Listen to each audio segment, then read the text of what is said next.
अपना टॉपिक चल रहा था भारत में प्राकृतिक वनस्पति, यही था ना, भारत में प्राकृतिक वनस्पति।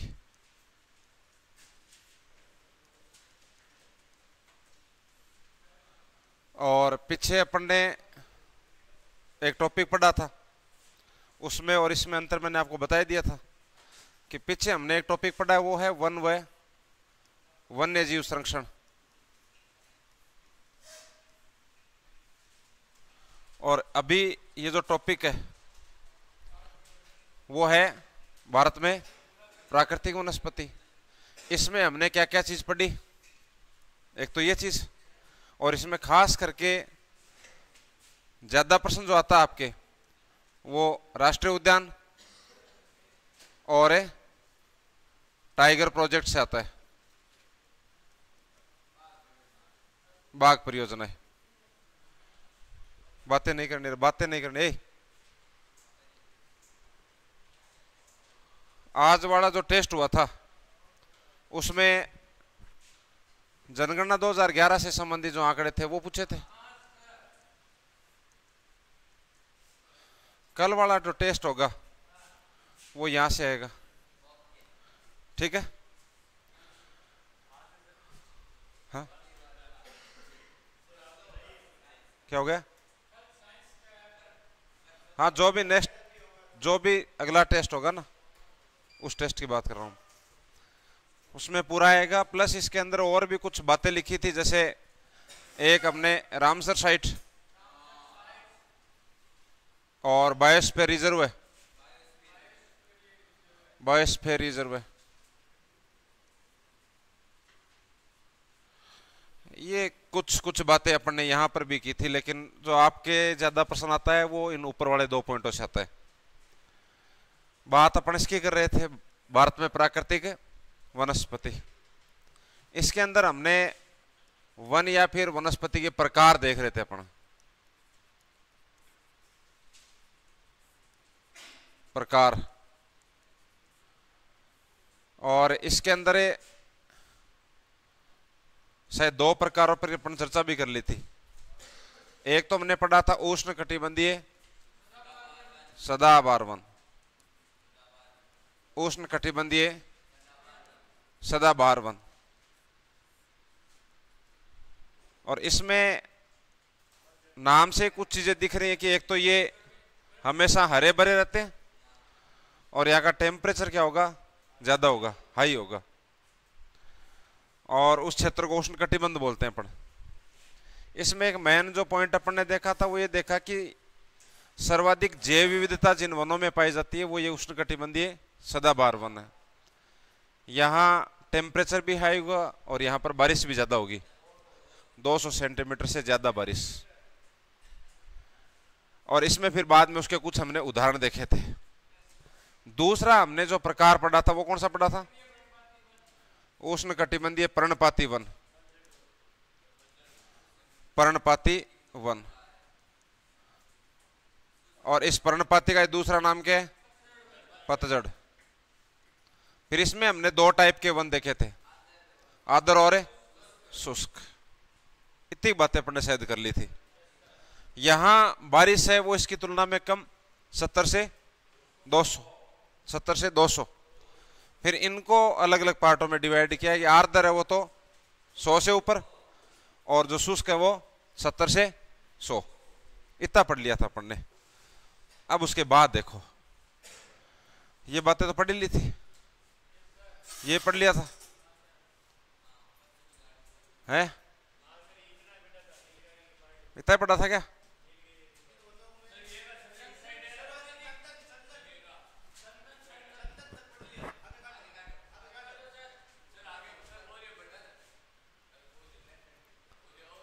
वो पीयूष पता नहीं कहाँ चला।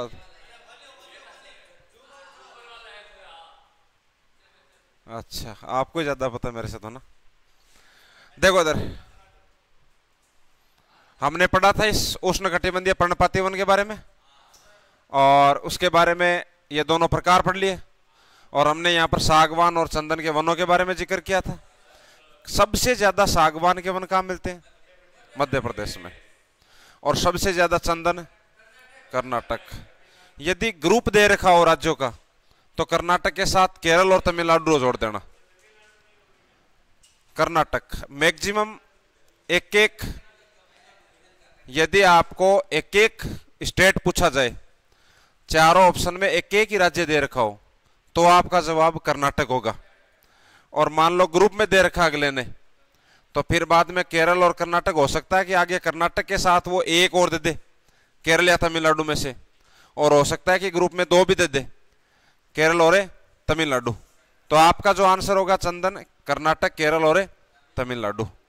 सागवान पूरे देश के 50% सागवान अपने मध्य प्रदेश में मिलते हैं, ठीक है ना। उसके बाद देखो यहां तक अपन ने बातें कर ली थी, ये भी अपन ने देख लिया था ना। अब है उष्ण कटिबंधीय कांटेदार वन, ये अपने वाले, ठीक है ना। तो इनके बारे में अपन अच्छी तरीके से जानते हैं, रोज देखते हैं इनको अपन, है ना, कि कांटे होंगे, नाम ही दिख रहा है कांटेदार वन। देखो उष्ण कटिबंधीय, एक बार रुक इधर सुन ले, एक चीज देखो आप, एक वो जलवायु वाला टॉपिक तो वही बार बार दिक्कत वही आ रही है, क्योंकि शब्द वही आ रहा है। एक बार वापस सुन लो आप, हमने एक टॉपिक पढ़ा है पीछे भारत में जलवायु, फिर बार वापस एक बार मैं बता देता हूं, भारत में जलवायु, भारत में जलवायु। देखिए आप यदि विश्व को देखोगे यहां पर, तो इसके बीचों बीच कौन सी रेखा है ये, विषुवत रेखा या फिर भूमध्य रेखा। और इस भूमध्य रेखा का मान क्या है, 0 डिग्री अक्षांश। ऑप्शन में 0 डिग्री देशांतर भी तो आ सकता है, 0 डिग्री अक्षांश। ऊपर यहां पर एक रेखा है वो कर्क रेखा, इसके नीचे मकर रेखा। ये क्षेत्र क्या कहलाता है, उष्णकटिबंधीय क्षेत्र कहलाता है। भारत अपना यहां पर है, इसके ऊपर आप जाओगे, यहां एक है 66.5 डिग्री उत्तरी अक्षांश रेखा, नीचे भी ऐसे 66.5 डिग्री। ये जो कटिबंध है ये क्या कहलाता है, शीतोष्ण कटिबंध, शीतोष्ण। ये शीत कटिबंध, और नीचे वाला ये उष्ण। उष्ण का मतलब गर्मी, तो यहां खूब गर्मी पड़ती है। शीत का मतलब ठंड, यहां खूब ठंड पड़ती है। इन दोनों का मिला जुला रूप क्या है, शीतोष्ण। दो शब्द है, शीत प्लस उष्ण।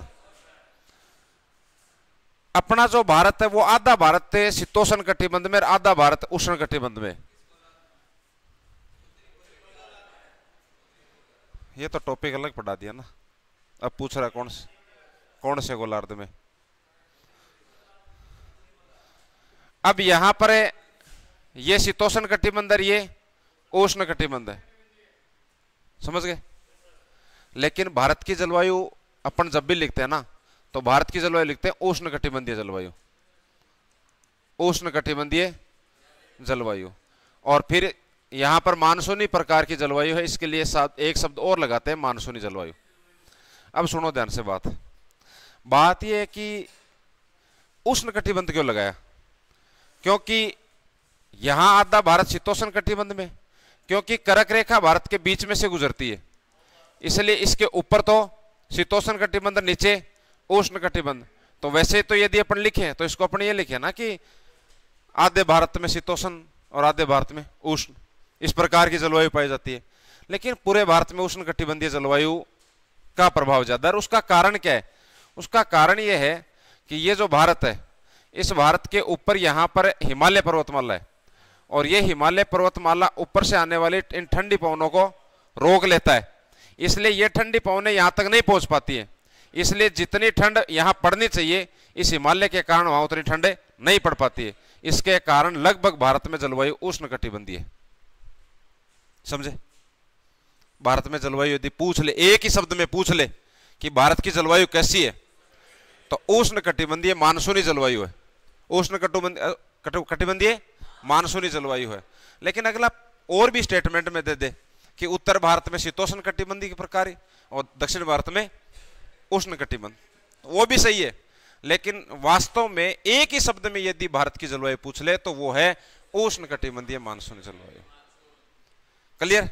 इसलिए अपने यहां पर पढ़ते हैं ना ये कि उष्ण कटिबंधीय कांटेदार वन, तो अपने भी यहां पर गर्मी ज्यादा ही पड़ती है ना।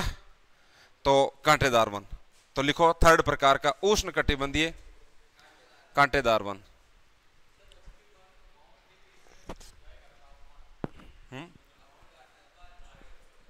क्या बता रहे? हाँ, पिछली बार क्या था वो तो नहीं, उधर का दिखा रहा था, एक फोटो दिखा रही थी कहाँ की, फड़ो 52। लिखो उष्ण कटिबंधीय कांटेदार वन।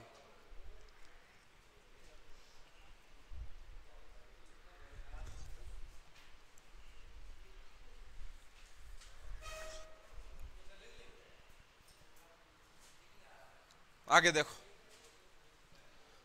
पहले 2-3 लाइन लिख लो, मैं समझा दूंगा अभी। लिखिए, जहां वर्षा 50 सेंटीमीटर से कम होती है, भाई बारिश कब है ना। मैंने आपको बताया कि अपने पर यहां पर जो भी वनस्पति है वो कांटेदार क्यों है, उनकी पत्तियां छोटी क्यों है, उनकी पत्तियां मोटी क्यों है, और उसका कारण है बारिश कम। ठीक है ना। तो लिखो वार्षिक वर्षा 50 सेंटीमीटर से कम।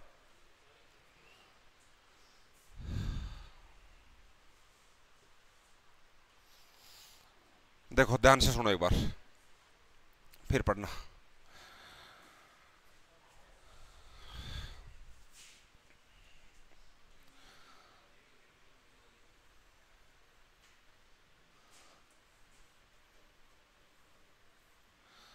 ये भारत है, इससे भारत में यहां एक पर्वत श्रेणी है, उसका नाम क्या है?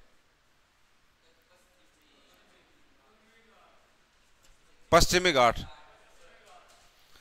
ये उत्तर दिशा है, ये दक्षिण है, ये पूर्व है, ये पश्चिम है, तो ये है पश्चिमी घाट। फिर हमने ये पढ़ा था कि इधर से जो ये मानसूनी पवनें आती हैं, और इन मानसूनी पवनों का नाम है दक्षिणी पश्चिमी मानसून।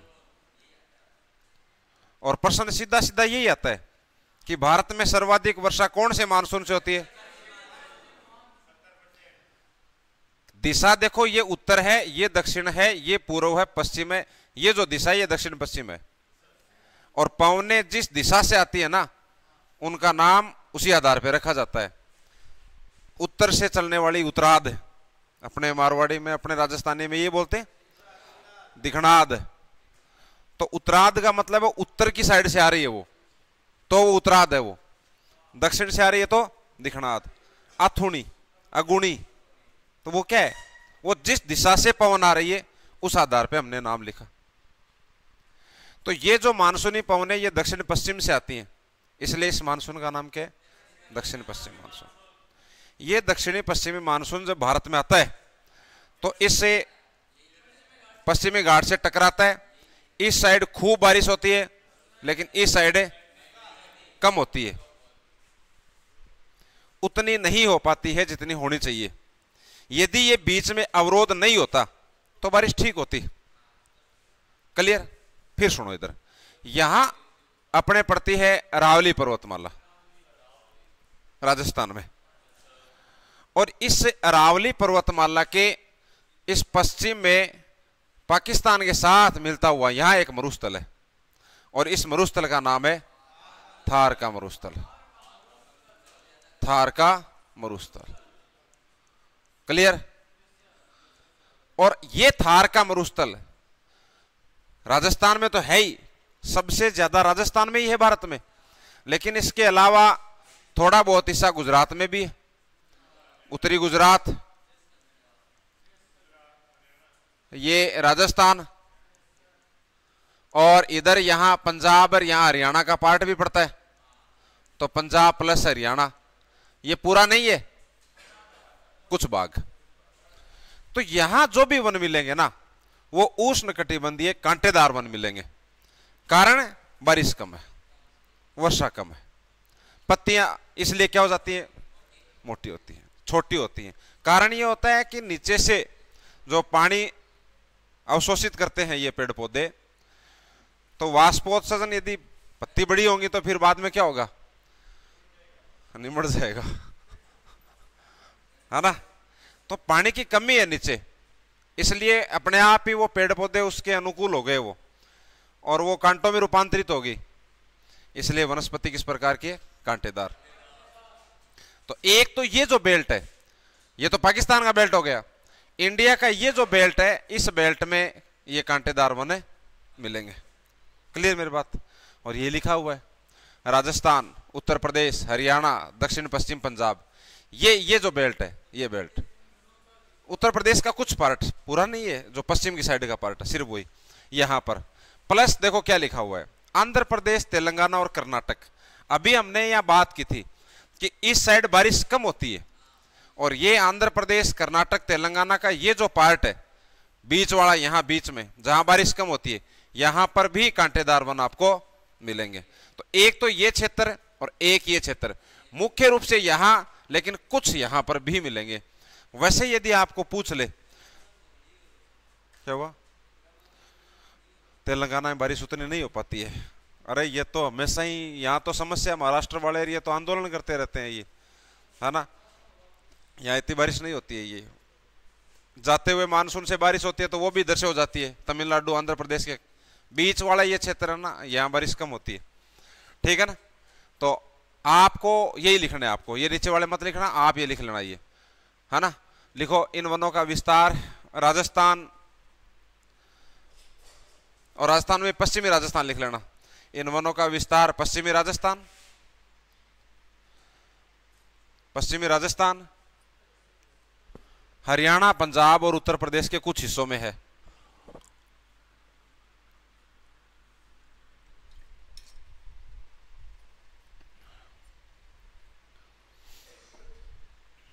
उदाहरण लिख लो, उदाहरण सब जानते हैं अपन, ये खेजड़ी, खजूर, पलास, नीम, बबूल, नागफणी, कैक्टस, इस टाइप के वन मिलते हैं अपने यहाँ पे। हाँ खजूर, खजूर होता है मरुस्थल में अपने, कम पानी में। हाँ हाँ, खजूर नहीं देखा आपने कभी? खजूर तो ये अरब कंट्री है, वहां मरुस्थली तो है, और क्या है, वहां के तो खूब खजूर होते हैं उधर तो। हाँ, तो खेजड़ी, खजूर, प्लास, नीम, बबूल, नागफणी, कैक्टस, ये उदाहरण लिख लेना।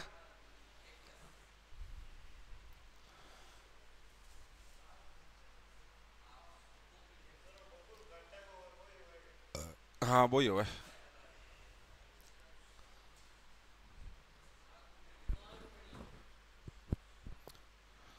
लिख लिया।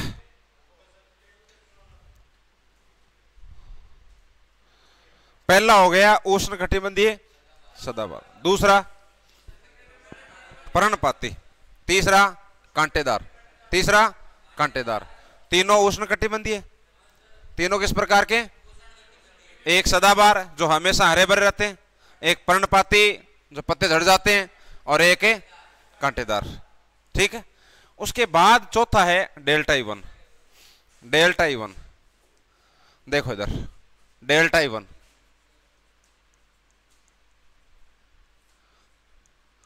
देखो ये उस क्षेत्र में मिलेंगे जहां डेल्टा क्षेत्र है। अब डेल्टा पता होना चाहिए आपको। देखो इधर, मान लीजिए कि कोई नदी बह रही है और वो किसी समुद्र में गिरेगी, तो गिरने से पहले वो नदी क्या करेगी, अपने साथ जो मिट्टी लेके आई उसका जमाव यहां पर कर देगी।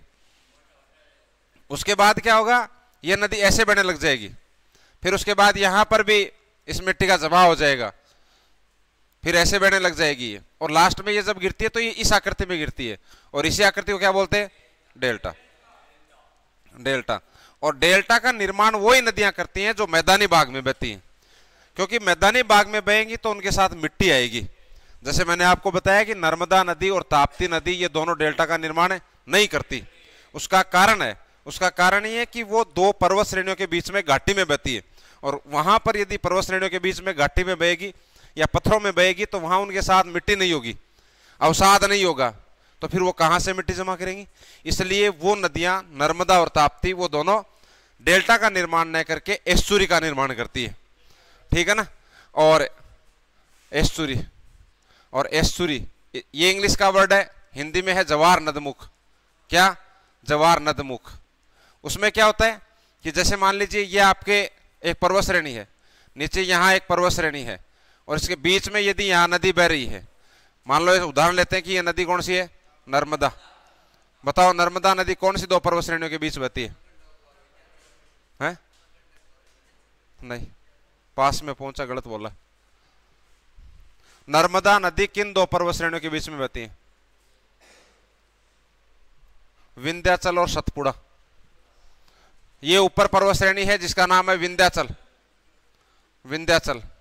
ये है सतपुड़ा।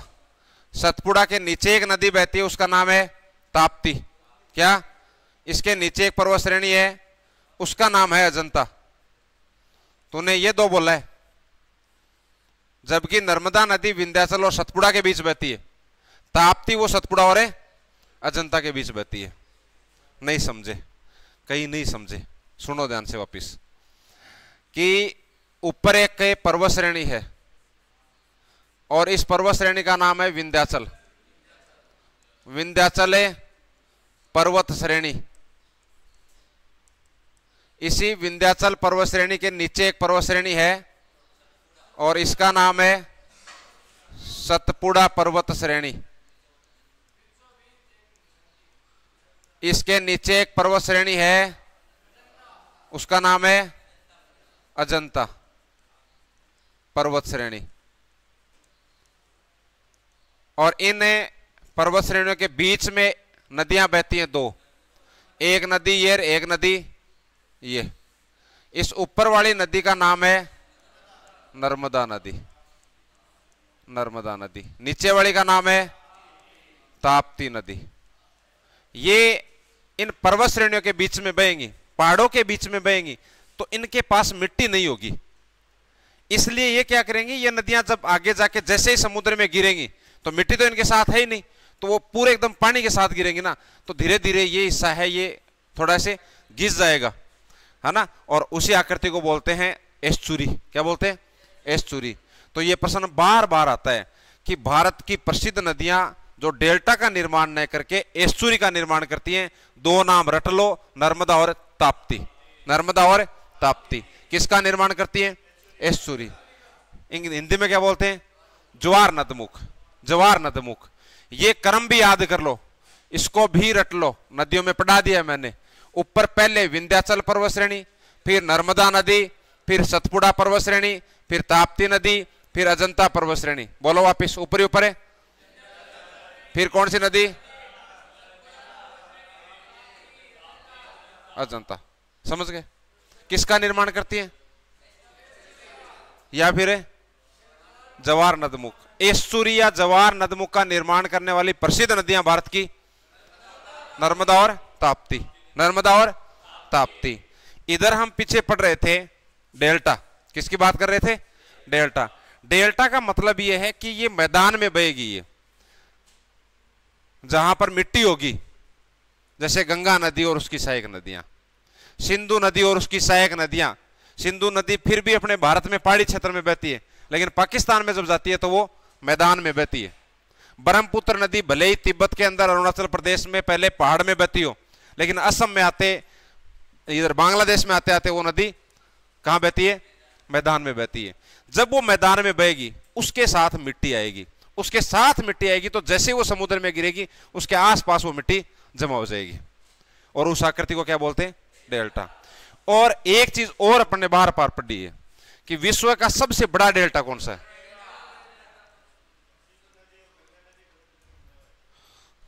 तू खाली है यार, झूठ बोला है, हर गलत बोला है, गलत है।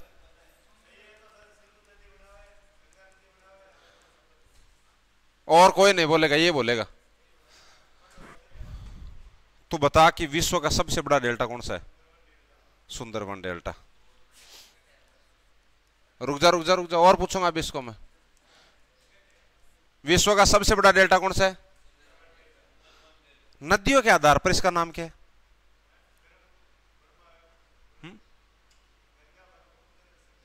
सिंधु। सिंधु, गंगा, ब्रह्मपुत्र। ये ब्रह्मपुत्र नदी डेल्टा। ये कौन कौन सहमत है इससे या कौन नहीं है? क्या सुंदरवन डेल्टा को सिंधु गंगा ब्रह्मपुत्र का डेल्टा कहते हैं? गंगा और ब्रह्मपुत्र का। अरे महान आत्मा, सिंधु नदी किधर जाती है? तो फिर है?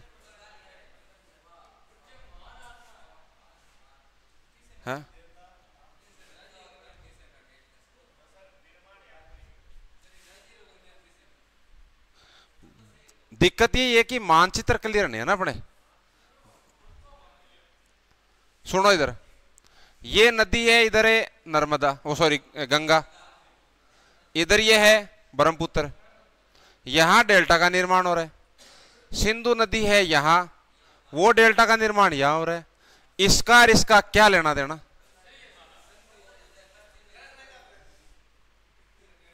वो है गंगा ब्रह्मपुत्र का डेल्टा। तेरे याद बताऊं क्या रहा है? मैं बता दूं, उत्तर के विशाल मैदान को सिंधु गंगा ब्रह्मपुत्र का मैदान कहते हैं। ये यहां जो मैदान है ना, ये उत्तर का विशाल मैदान, ये इस मैदान का नाम है सिंधु गंगा ब्रह्मपुत्र का मैदान।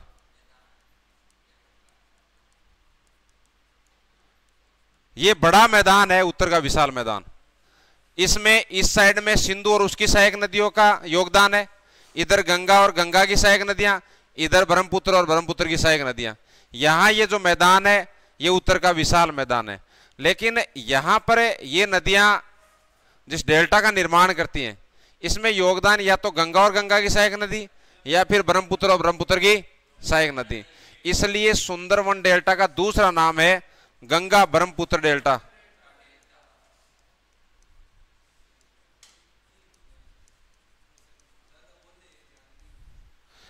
तो प्रश्न 2 है, आपको मान ले ये पूछ ले कि विश्व का सबसे बड़ा डेल्टा कौन सा है? पहला ऑप्शन में, यदि ऑप्शन में सुंदरवन डेल्टा तो आपका आंसर वो, यदि ऑप्शन में गंगा ब्रह्मपुत्र का डेल्टा है तो आपका आंसर वो होगा।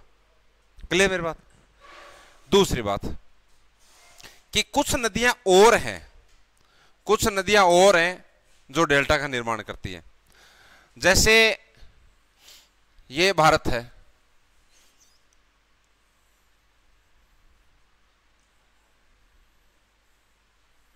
ये भारत है, इसमें ये गंगा नदी, ये ब्रह्मपुत्र नदी, तो यहां जो डेल्टा का निर्माण हो रहा था वो तो सुंदरवन डेल्टा या फिर गंगा ब्रह्मपुत्र का डेल्टा।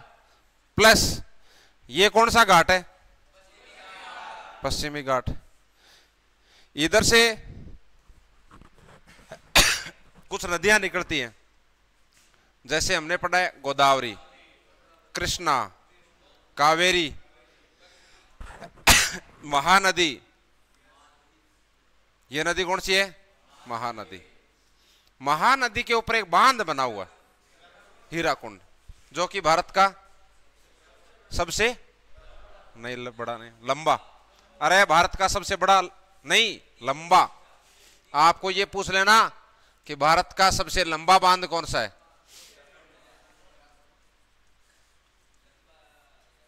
तो आपका जवाब क्या होगा? हीराकुंड बांध। हीराकुंड बांध किस राज्य में है? ओडिशा में। किस नदी पर है? महानदी पर। भारत का सबसे लंबा है तो लंबाई बताओ। नहीं रे, 4800 मीटर। आपको पूछ ले भारत का सबसे ऊंचा बांध कौन सा?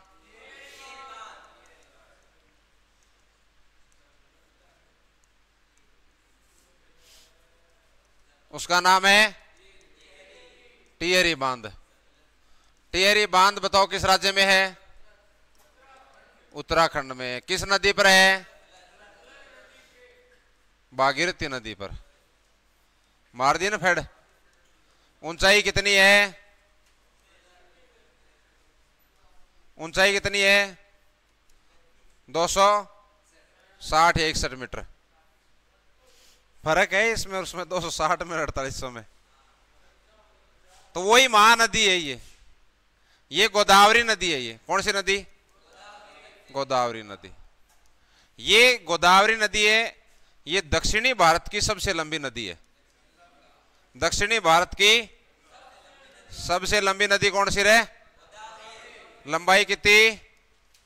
1465 किलोमीटर। और भारत की सबसे लंबी नदी गंगा, 25 वैसे ब्रह्मपुत्र है 2900 किलोमीटर, लेकिन ये ज्यादातर क्वेश्चनों में आ रहा है तो ये गंगा को माना जा रहा है। गंगा भारत में सबसे लंबी नदी है, ठीक है ना। चलो जो भी है, ये गोदावरी भारत की दूसरी, दक्षिणी भारत की दूसरी सबसे लंबी नदी कृष्णा। ये नदी है कृष्णा। ये नदी है कावेरी। हालांकि छोटी मोटी और भी है, जैसे पेनार है, पल्लार है, वेगई है, ऊपर अपने स्वर्ण रेखा है, ब्राह्मणी है, वो छोड़ दो एक बार आप। सतलज तो सिंधु की सहायक नदी होगी ना। अब ये नदियां भी लंबी दूरी तय करके जाती हैं। यहां बीच में इनके पास भी मैदान आता है, तो ये भी यहां पर डेल्टा का निर्माण करती है। डेल्टा का निर्माण करती है। तो ये जो क्षेत्र है ना, यहां पर भी डेल्टा वन मिलेंगे और यहां पर भी डेल्टा वन मिलेंगे। मतलब डेल्टा क्षेत्र में पाए जाने वन कौन से? डेल्टाई। कौन से? डेल्टाई। और इन्हीं वनों का दूसरा नाम है मैंग्रोव वन।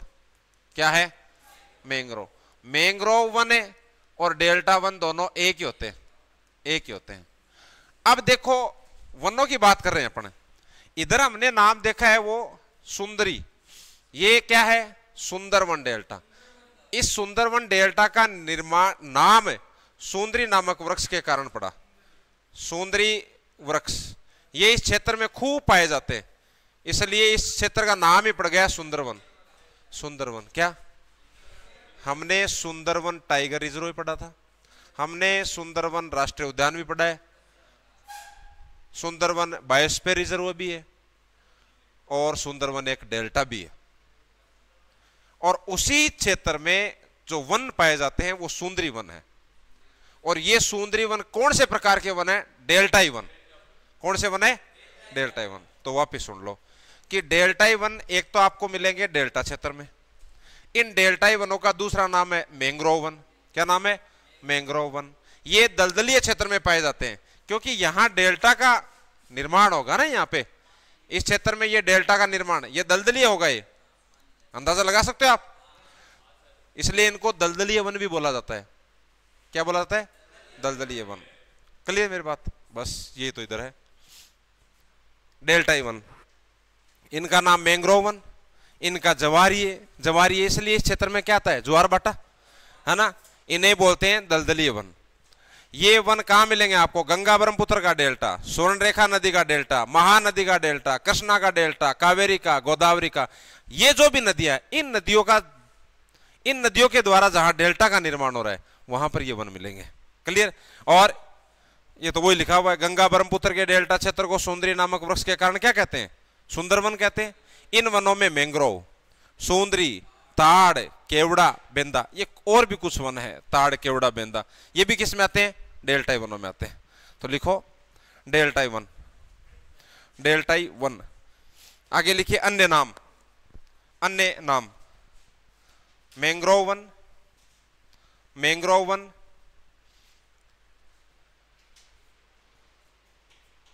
मैंग्रोव वन,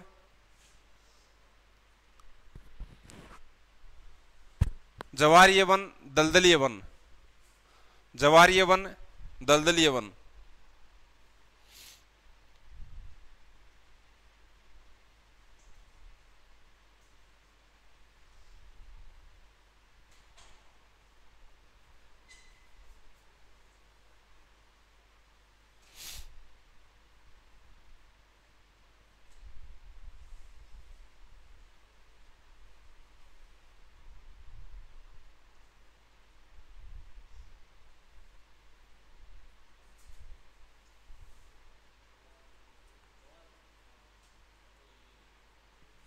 ये लाइन और लिख लो फटाफट।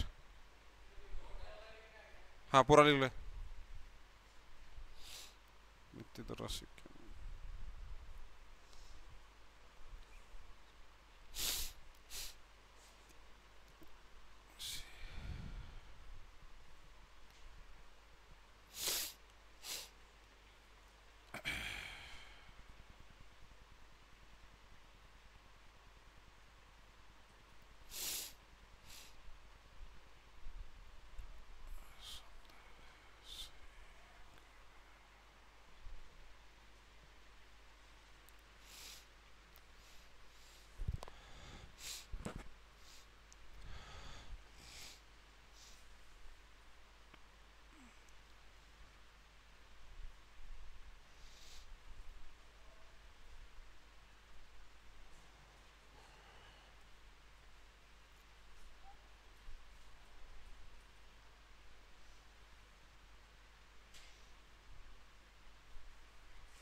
कल पूरी साइंस का टेस्ट है क्या? 2 टेस्ट नहीं है कल? तो फिर दूसरे वाला है तो सभी विषय उसमें डाल देगा ना, दिक्कत कहाँ रही? तो फिर आप ऐसे कैसे कह रहे हो?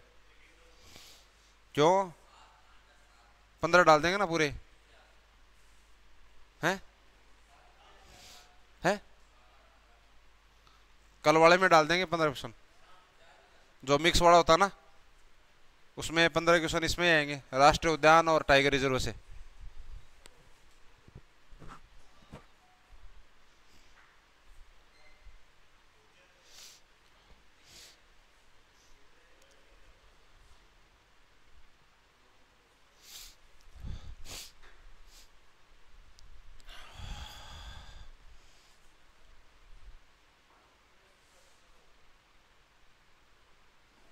ले फिर देखो है ना, तो ये मैंग्रोव, ये लाइन छोड़ देना, ये मैंग्रोव वन चक्रवातों के अवरोधों में महत्वपूर्ण भूमिका निभाते हैं। देखो उसका कारण क्या है?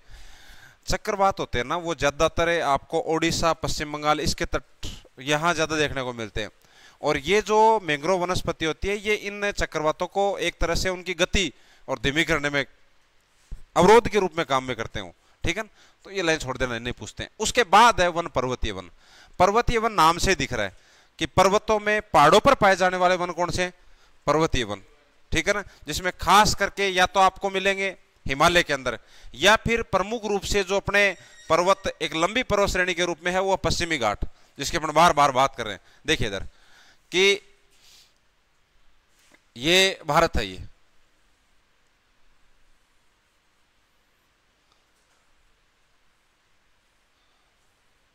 देखो अब थोड़ा थोड़ा अंदाजा यदि हो गया हो आपको तो सुनो मेरी बात ध्यान से, कि ये आपके पश्चिमी घाट है। इस पश्चिमी घाट के इस साइड में बताओ किस प्रकार के वन मिलेंगे? अब तक जो पड़ा है सदाबहार वन। कौन से? कारण क्या है? ज्यादा बारिश, बारिश खूब होती है यहाँ पे। इधर जो वन मिलेंगे इसमें कुछ बेल्ट जैसे मेघालय वाला हो गया, ऊपर अरुणाचल प्रदेश जो हाइट पे है, यहाँ पर तो आपको ये सदाबहार वन मिलेंगे। मिक्स में बीच बीच में यहाँ पर्णपाती वन मिलेंगे। तो यहाँ दोनों प्रकार के वन मिलते हैं, सदाबहार और पर्णपाती। फिर यहाँ अंडमान निकोबार द्वीप समूह है, तो यहाँ पे सदाबहार वन मिलेंगे। किस प्रकार के? सदाबहार। फिर उसके बाद कौन से थे? पर्णपाती वन। पर्णपाती वन कहाँ मिलेंगे? ऊपर यहाँ ये आपके हिमालय, ये हिमालय, तो इस हिमालय के नीचे यहाँ बताओ हिमालय के समानांतर उत्तर के विशाल मैदान का भाग क्या कहलाता है?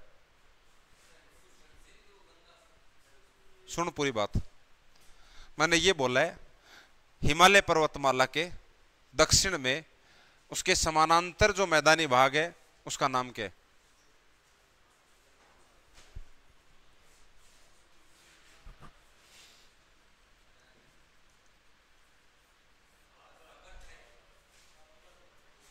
नहीं बताया पिछली क्लास में?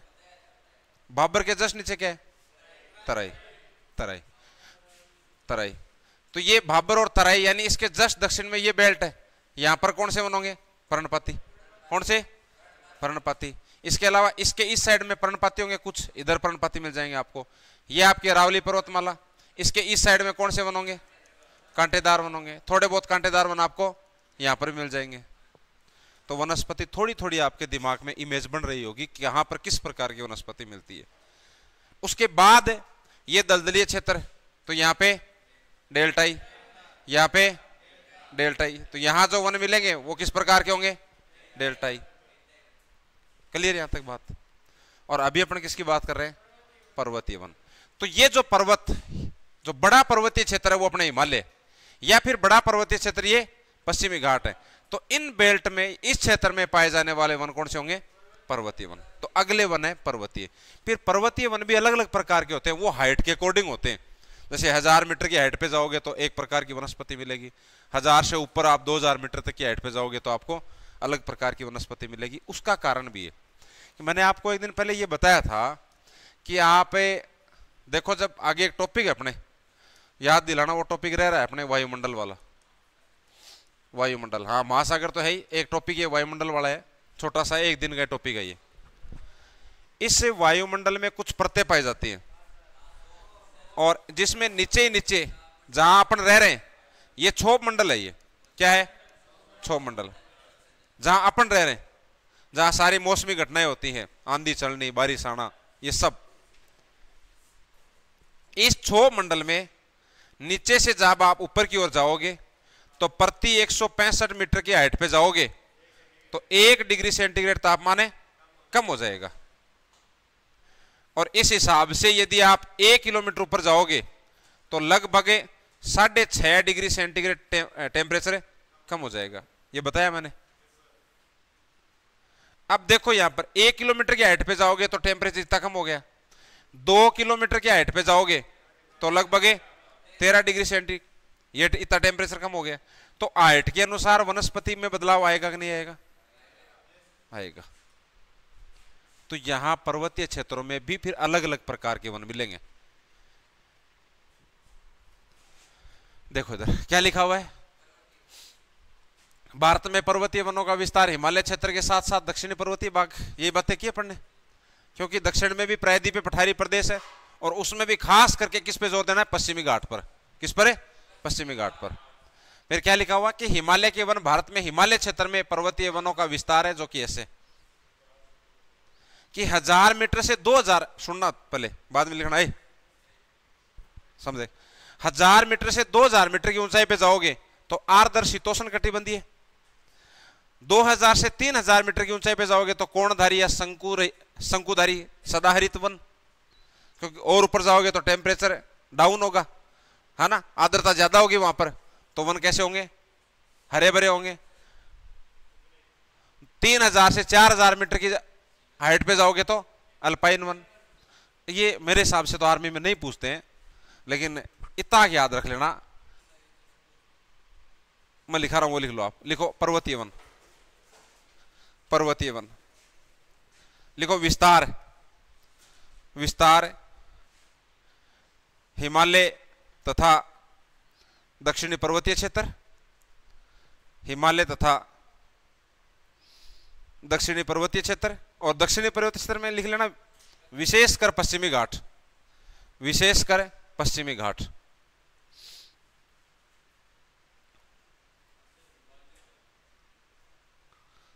है हिमालय कहां है?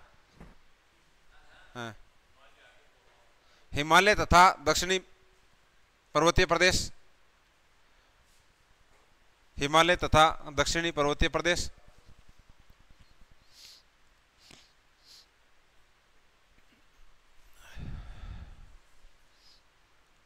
ये लिखाओगे? है ना, ज्यादा हो जाएगा। हाँ, इसमें कुछ वन है वो लिख लो आप, ये छोड़ दो आप। ये देखो ये कुछ वन है, एक है भोजपुत्री, सॉरी भोजपत्र, है ना, क्यों? एक एक लाइन में लिखा दूंगा। वैसे एक वृक्ष लिखो, भोजपत्र वृक्ष, ये 4-5 लाइन लिख लो, टॉपिक खत्म हो जाए। भोजपत्र वृक्ष। फिर आपके दूध का टाइम भी होने वाला है, ये भी आपके है ना, महिलाएं होती है ना, उनके परेशानी रहती है ना कि गाय दूध देसी है, बराबर दूध लाना है। अब सर 6 बज गए, क्यों रे? तो कौन से लाओ? ये लाता है ना ओम प्रकाश, शाम को। लिखो भोजपत्र वृक्ष। लिखे इस पेड़ की सफेद छाल, इस पेड़ की सफेद छाल प्राचीन समय में ग्रंथ लिखने के काम आती थी। इस पेड़ की सफेद छाल प्राचीन समय में ग्रंथ लिखने के काम आती थी। फिर लिखो चीड़, चीड़, चीड़ में सिर्फ इतना लिखना है, इस वृक्ष से लिसा नामक पदार्थ प्राप्त होता है। लिसा, लिसा, हाँ, ये उपयोग लिखा हुआ है, कुछ मत लिखना आप। हाँ, चीड़ में इतना लिखना है कि इस पेड़ से लिसा नामक पदार्थ प्राप्त होता है। ये उपयोग लिख रखे हैं, आपको नहीं लिखना है। तेल बनाना, साबुन, कॉस्मेटिक सामान, इनमें प्रयोग में रहता है। एक लिखो हिमालय यऊ, हिमालय यऊ, ये तो नाम से दिख रहा है हिमालय क्षेत्र में। इसमें ये लिखो आप, इससे टक्सोल नामक रसायन प्राप्त होता है। टक्सोल, टक्सोल। चीड़ से तो लिसा और हिमालय यव से टक्सोल। ये टक्सोल होता है ना, ये कैंसर की बीमारी होती है उसमें यूज में लिया जाता है। ये एक औषधीय पौधा होता है हिमालय यव। और वैसे ही बताया कि औषधीय पेड़ पौधे आप इधर जाओगे तो ये कहेंगे हिमालय से जड़ी बूटी लेके आए, बेचने वाले नहीं आते यहाँ पर, वो ये तो कहते हैं। हाँ, तो हिमालय क्षेत्र में, पर्वतीय क्षेत्र में खूब औषधीय पौधे मिलते हैं और उनमें एक महत्वपूर्ण ये औषधीय पौधा है हिमालय यव। उससे मिलता है टक्सोल। टक्सोल लिसा किससे मिलेगा? चीड़ से, और टक्सोल है हिमालय यव से, हिमालय यव से, ठीक है ना। और एक लिख लो सिल्वर फर। सिल्वर फर माचिस की तीली और कागज बनाने में प्रयुक्त।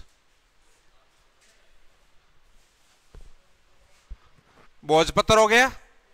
पहले पुराने टाइम में तो ये चीजें थी नहीं, ये सब अभी पेन वगैरह रही है, तो इसकी छाल से ग्रंथ लिखते थे। चीड़ से कौन सा प्राप्त होता है? लिसा। टक्सोल किससे? हिमालय यव, हिमालय यव। और एक सिल्वर फर, सिल्वर फर से माचिस की तीली और कागज, माचिस की तीली और कागज। एक देवदार है, यहां लिखो देवदार। समुद्र तल से सर्वाधिक ऊंचाई पर पाया जाने वाला वृक्ष, ये प्रश्न बार बार आता है। सबसे अधिक हाइट पे यदि कोई पेड़ मिलेगा तो वो है देवदार। देवदार लिखो, समुद्र तल से सर्वाधिक ऊंचाई पर पाया जाने वाला वृक्ष।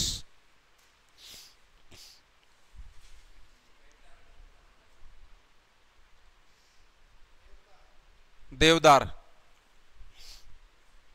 हाँ, तो देवता भी हाइट पे मिलते हैं, देवता। ये देवदार है। इतनी 5 लाइन लिखनी है। भोजपत्र वृक्ष तो ग्रंथ लिखने में काम आता था पहले, फिर बाद में चीड़ से लिसा, हिमालय यव से टक्सोल, सिल्वर फर है और देवदार है सर्वाधिक टाइप है। तो ये 5 जो पेड़ है ये आपके पर्वतीय वनों में मिलते हैं। एक बार रुक जाओ, ये टॉपिक खत्म करना है। उसके बाद में हमने शुरू में बात ये की थी कि पर्वतीय वन या तो कहां मिलेंगे? हिमालय में, या मिलेंगे दक्षिणी भारत में। तो दक्षिणी भारत में भी पर्वतीय क्षेत्र है। जब हम भौतिक प्रदेश पढ़ते हैं तो दक्षिणी प्रायद्वीपीय पठारी प्रदेश पढ़ा है हमने, और उसमें भी खास करके कौन सा? पश्चिमी घाट। तो दक्षिणी पर्वतीय क्षेत्र है। ये जितने भी वन थे वो थे हिमालय के वन। हमने अभी बात की थी ना, चाहे वो भोजपत्र वृक्ष है, चाहे वो फिर चीड़ है, चाहे वो फिर हिमालय यव है, वो तो नाम से ही दिख रहा है कि हिमालय मिलेगा, चाहे वो सिल्वर फर है, ये जो भी वन है ये वन मिलेंगे हिमालय के अंदर। और दक्षिणी प्रायद्वीपीय पठारी प्रदेश के अंदर जो वन मिलते हैं उसमें है सोलास वन।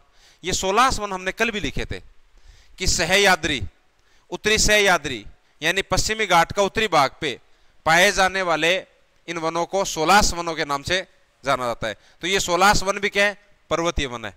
तो ये लिखा हुआ सोलास वन कि नीलगिरी और नामलाई पालने की पहाड़ियां। नीलगिरी पढ़ ली बार बार, बताओ नीलगिरी। नीलगिरी किसके? पश्चिमी घाट और पूर्वी घाट के मिलन बिंदु पर कौन सी पर्वत श्रेणी? नीलगिरी की सबसे ऊंची चोटी दोदा बेटा। कौन सी? हाइट कितनी?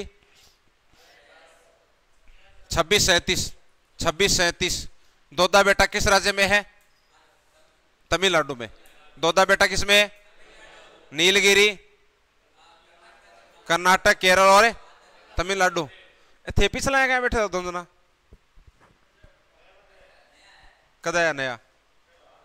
आज थोड़ी है, कल है।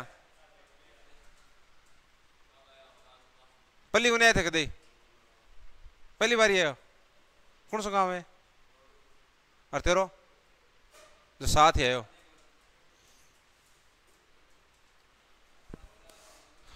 और बे 2 और कौन सा है? अच्छा बैठे हमारे जोगल सर। जोगल सर ना? जोगल सर, जोगल सर ग्रुप में आते हैं, है ना? 12वीं इस बार की है क्या? तो पिछली बार है? तो बता, लिसा किससे प्राप्त होता है?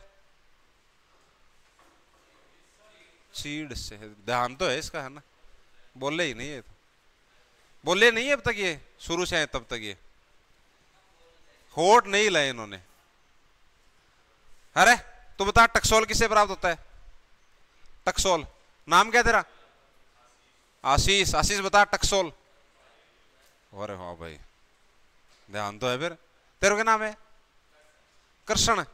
कृष्ण और आशीष। अच्छा ठीक है भाई, तो बता दिया ना ये 16 वन, ठीक है ना। तो एक लिख लो ये, दक्षिणी पर्वतीय वनों में लिखो आप 16 वन। अच्छा, अन्नामलाई पर्वत श्रेणी है। अन्नामलाई पर्वत श्रेणी किन राज्यों में? केरल और तमिलनाडु। इसमें एक चोटी थी, उसका नाम क्या था? अन्नाई मुड्डी। अरे अन्नाई मुड्डी। दक्षिणी भारत की सबसे ऊंची चोटी कौन सी है? अन्नाई मुड्डी। दक्षिणी भारत की सबसे ऊंची चोटी? विश्व की सबसे ऊंची चोटी?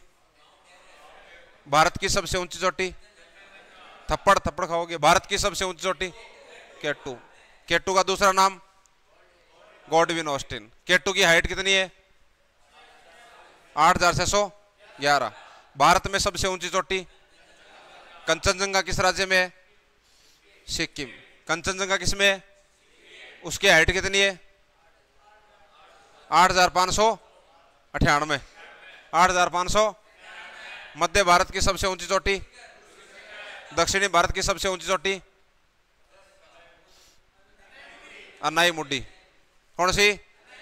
अन्नाई मुड्डी कहाँ है? केरल में। अन्नाई मुड्डी कहाँ है? दोदा बेटा कहाँ है? तमिलनाडु में। दोदा बेटा कहाँ है? दोदा बेटा कहाँ है?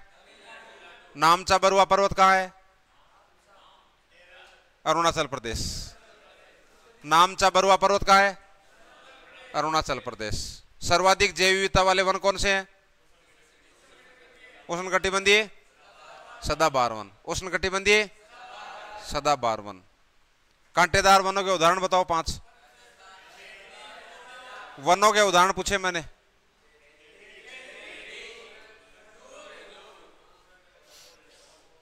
पलास, बबूल, कैक्टस, नीम, टकसोल। टकसोल किससे मिलता है? हिमालय उससे। लीसा, सबसे ऊंचाई पे पाए जाने वाले वन? देवदार। 16 वन किसको बोलते हैं? पश्चिमी घाट में, है ना। उसके बाद में एक पालनी की पहाड़ियां हैं, ये तमिलनाडु में, ठीक है ना। हाँ, लिख लिया क्या?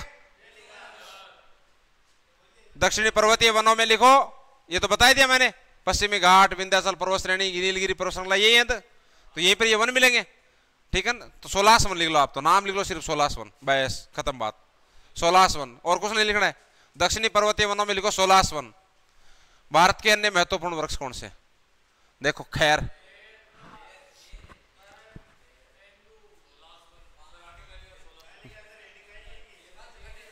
भारत के अन्य महत्वपूर्ण वन, उसमें लिखो 16 वन, कुछ नहीं लिखना है। 16 वन। भारत के अन्य महत्वपूर्ण वृक्ष, भारत के अन्य महत्वपूर्ण वृक्ष,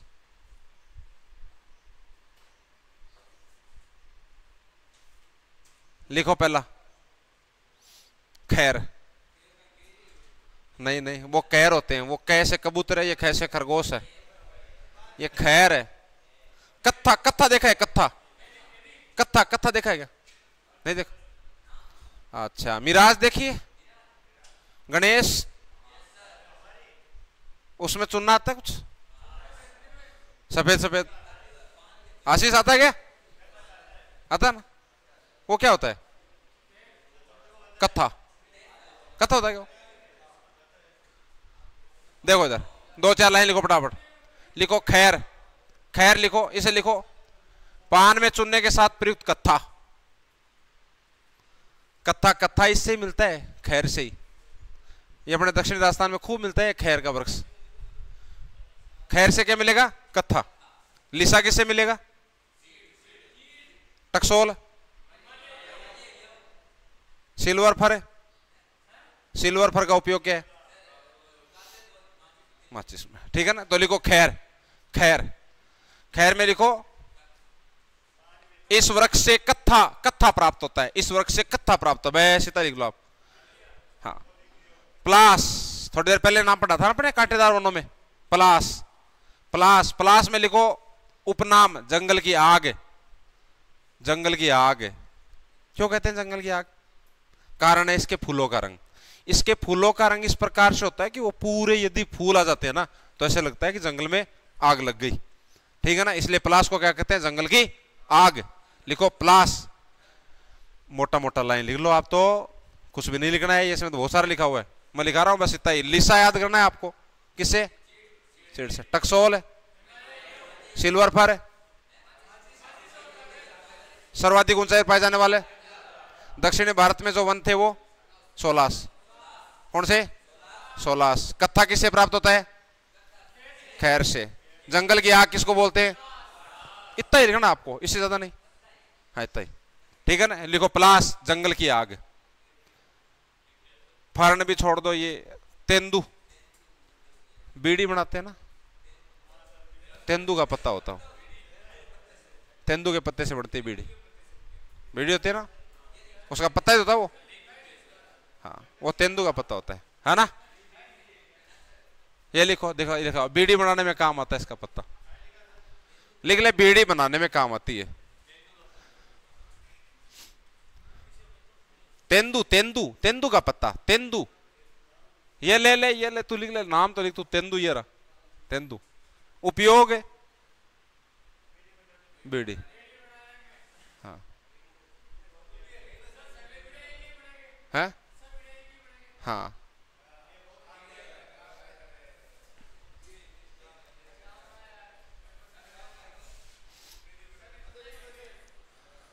फूलों की घाटी कहां रहे? उत्तराखंड।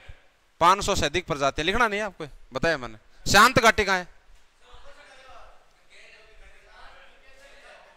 कहां है फूलों घाटी? और शांत घाटी? केरल। Silent valley?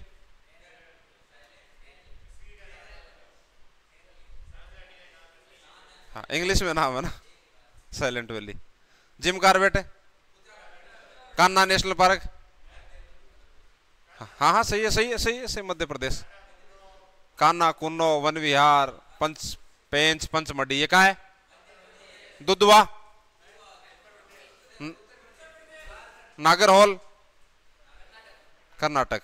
नागरहोल, कर्नाटक। नागरहोल, नामदफा,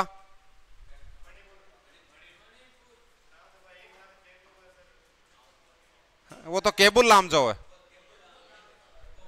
नामदफा अरुणाचल प्रदेश, भारत और म्यांमार की सीमा पर।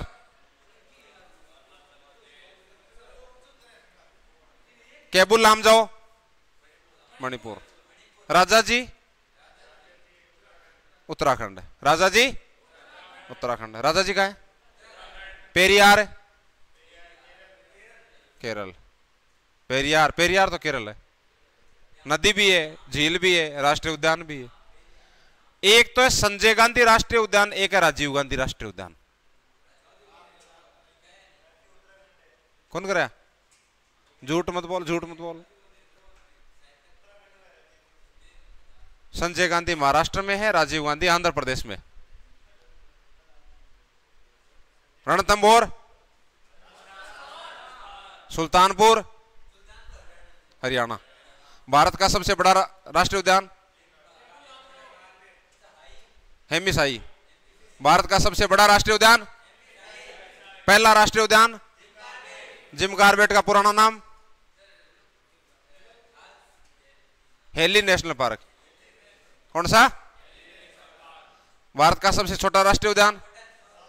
South Button. कौन सा? South Button. हाँ। भारत का पहला टाइगर रिजर्व है? Jim Corbett. टाइगर प्रोजेक्ट शुरू कब हुआ? 1 अप्रैल 1973। कब है? विश्व बाघ दिवस कब मनाया जाता है? बस ये प्रश्न आएंगे कल, है ना, ये आएंगे। लिखो 2 लाइन और लिखो। हाँ हाँ रुक, पता है मेरे को, पता है। दो लाइन लिखो। प्रथम राष्ट्रीय वन नीति, राष्ट्रीय वन नीति, राष्ट्रीय वन नीति 1894। भारत की पहली राष्ट्रीय वन नीति 1894। बस इतना लिखना है। भारत की पहली राष्ट्रीय वन नीति 1894। हाँ हाँ, फिर लिखो स्वतंत्र भारत की पहली राष्ट्रीय वन नीति 1952। स्वतंत्र भारत की पहली राष्ट्रीय वन नीति 1952।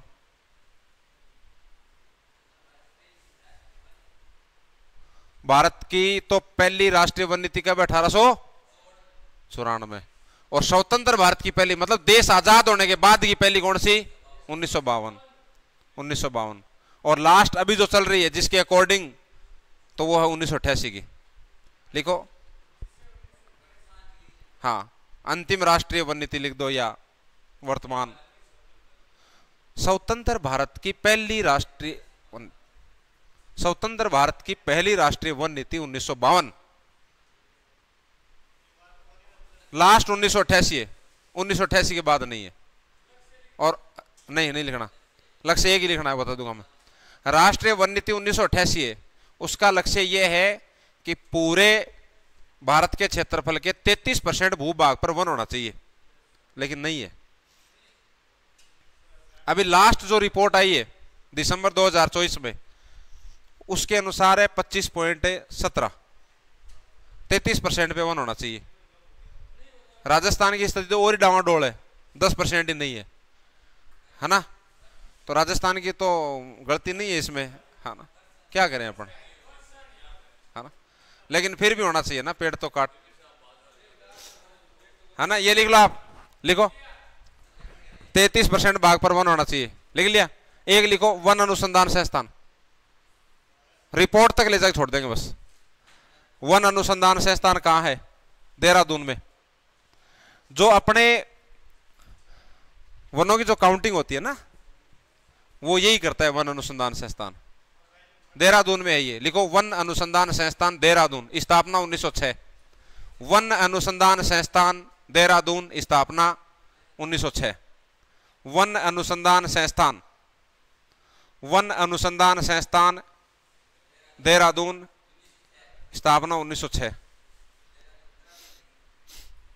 हाँ हाँ, उत्तराखंड में है वन अनुसंधान संस्थान। तो रुक जाओ,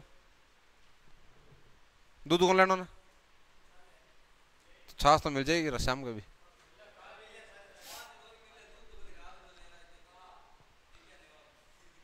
छाछ करे पहले जाए। अच्छा लिया, बस कल यहां से करेंगे, जाओ तो।